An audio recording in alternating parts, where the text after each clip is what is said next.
Ndabashuje inshuti bakunze bamakuru y'iteganyagihe mbifuriza n'ikaze ku iteganyagihe ry'uyu munsi aho tujye kurebera hamwe iteganyagihe ryo ku munsi w'ejo ku itariki ya 8 Ugushyingo 2022 mugiye kurigezwaho nanjye Frank Rusangwa. Iteganyagihe ryateguwe n'ikigo cy'igihugu cy'ubumenyi bw'ikirere Meteo Rwanda. Kuri uyu munsi rero tujye kurebera hamwe uko ikirere cy'u Rwanda kizaba cyifashe ku munsi w'ejo, amasaha mu gitondo ndetse n'amasaha y'igicamunsi. Turaza kureba n'ubushyuhe mu masaha mu gitondo ndetse no ku masaha y'igicamunsi.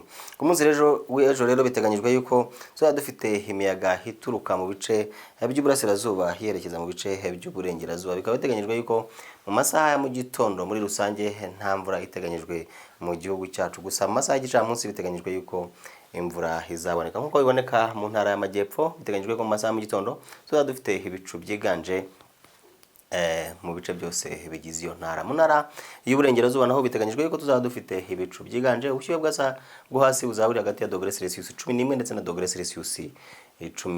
Hazaba hakonje kurusha ahandi mu ntara y'uburengerazuba, ndetse ari naho hazaba hakonje kurusha ahandi mu gihugu ni mu karere ka Nyabihu, hazapimirwa -11. Mu majyaruguru naho biteganyijwe ko mu masaha mu gitondo tuzaramukana ibicu byiganje ndetse n'ubushyuhe bwa -12 hagati ya 12 ndetse na -14 bitewe n'imiterere ya buri karere mu tugize intara y'amajyaruguru. Naho mu ntara y'Iburasirazuba biteganyijwe yuko tuzaba dufite ubushyuhe buri hagati ya -15 ndetse na -16. Hakaba hateganyijwe ibicu byiganje naho mu masaha ya mu gitondo. Umujyi wa Kigali naho biteganyijwe ko tuzaramukana ubushyuhe bwa -16 ndetse n'ibicu byiganje hano mu mujyi.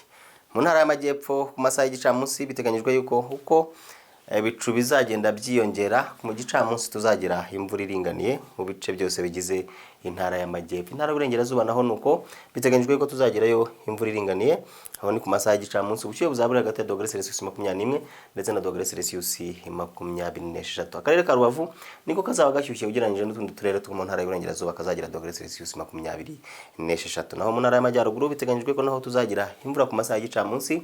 Ubushyuhe buzaba buri hagati ya -22 ndetse na -26. Intara y'Iburasirazuba naho biteganyijwe ko tuzagira imvura ku masaha y'igicamunsi. Ubushyuhe buzaba buri hagati ya -25 ndetse na -27. Akarere ka Nyagatare niko kazaba gashyushye ugereranyije n'utundi turere mu gihugu, kazapimirwamo -27. Umujyi wa Kigali naho biteganyijwe ko ku masaha y'igicamunsi tuzagira imvura ndetse n'ubushyuhe bwo hejuru bwa -26. Mu minsi 5 iri imbere rero uhereye kuri uyu munsi kuzageza ku wa gatanu w'iki cyumweru biteganyijwe yuko ikirere cy'u Rwanda kizakomeza kurangwa n'ibihe by'ubuhehere ndetse bigatanga n'amahirwe yo kugira imvura mu bice bigiye bitandukanye by'igihugu, cyane cyane mu bice by'intara y'uburengerazuba, ibice by'intara y'amajyaruguru ndetse n'uturere twegereye ishyamba rya Nyungwe. Bitabujije yuko n'uturere tutari muri ibyo bice bivuzwe naho bazagira imvura, gusa imvura izagenda yiyongera uhereye ku matariki ya 9 kugera ku itariki 12. Soze mbabwira yuko ku munsi w'ejo izuba rizarasa isaa 11:35 rikarenga isaa 11:54 z'umugoroba. Mwakoze gukurikira amakuru y'iteganyagihe nawe utaha mugira ibihe byiza.